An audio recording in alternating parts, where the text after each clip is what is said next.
Президент бүткүл дүйнөлүк этноспорт конфедерациясынын төрагасы Эрдоганды кабыл алды. Юнуш Алиев президенттин чечимдерин даярдоо боюнча башкармалыгынын начальниги болуп дайындалды. Сот Алымкадыр Бейшеналиевди үй камагына чыгарды. Бишкекте жыл башынан бери 1,3 миңден ашуун мас айдоочу кармалган. Будапештте кыргызстандык скульптор Тамила Маматованын жеке көргөзмөсү ачылды. Бүгүн кыргызстандык зыяратчылардын алгачкы тобу Меккеге жөнөп кетти. Бишкекте алгачкы жолу 2 жаш куракта Азия чемпионаты өтөт. Манас университетинде салттуу спорт оюндары майданы ачылды.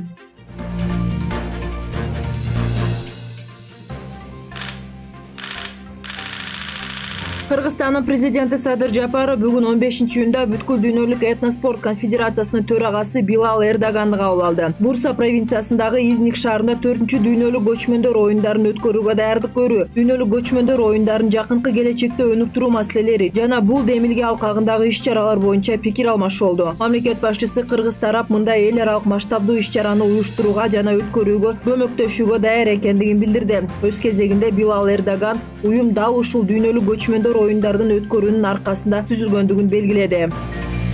Президент Садыр Жапаров кол койгон жарлыкка ылайык Конституциянын 71-беренесине ылайык Айбек Жунушалиев Кыргызстандын президентинин администрациясынын президенттин жана министрлер кабинетинин чечимдерин даярдоо боюнча башкармалыгынын начальниги болуп дайындалды жана ал буга чейин ээлеген кызматынан бошотулду.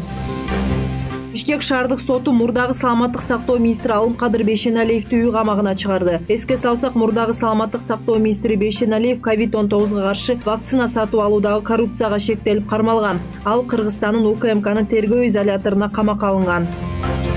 Бишкекте жыл башынан бери 1320 мас айдоочу кармалган. Маалыматка ылайык башкармалыкта 5 айдын жыйынтыгы чыгарылган ыкчам кеңешме өттү. Кайгоо кызматкерлери тарабынан 5 айдын ичинде жол эрежелерин бузуу фактылары үчүн 142.777 протокол толтурулуп, 62.074.790 сом мамлекеттик бюджетке өндүрүлгөн. Ошондой эле 5 ай ичинде кайгоо кызматы тарабынан 102 линиясы боюнча 25.692 чакыруу теленген. Будапешт шаарында Кыргызстандын маданияттын мыктысы Сүрөтчүлөр союзунун мүчөсү скульптор Тамила Маматованын айкелдеринин жеке көргөзмөсүнүн расмий ачылышы болду. Көргөзмөнүн салтанаттуу ачылыш аземине скульптуралардын автору, Венгриянын мамлекеттик органдарынын жетекчилери жана өкүлдөрү, дипломатиялык корпус жана бизнес чөйрөсү катышты. Белгиленгендей, кыргыз скульпторунун эмгектери коомчулукта зор кызыгууну туудурду. Көрсөтүлгөн экспозициялар кыргыз элинин маданиятын жана каада салтын чагылдырат. Көргөзмө 17-июнга чейин өтөт.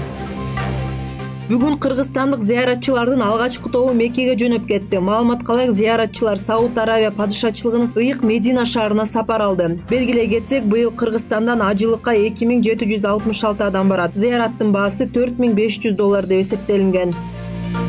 Бишкекте 17 жана 23 жашка чейинки балбандар арасында эркин грек-рим жана кыз келиндер арасында күрөшүү боюнча Азия чемпионаты бир учурда өтөт. Бул тууралуу кабар агенттигинде маалымат жыйынында Дене тарбия жана спорт департаментинин директору Канат Шабданбаев билдирди. Анын айтымында эки чемпионат 19-26 июнь күндөрү Бишкек Арена Муса янчасында болот.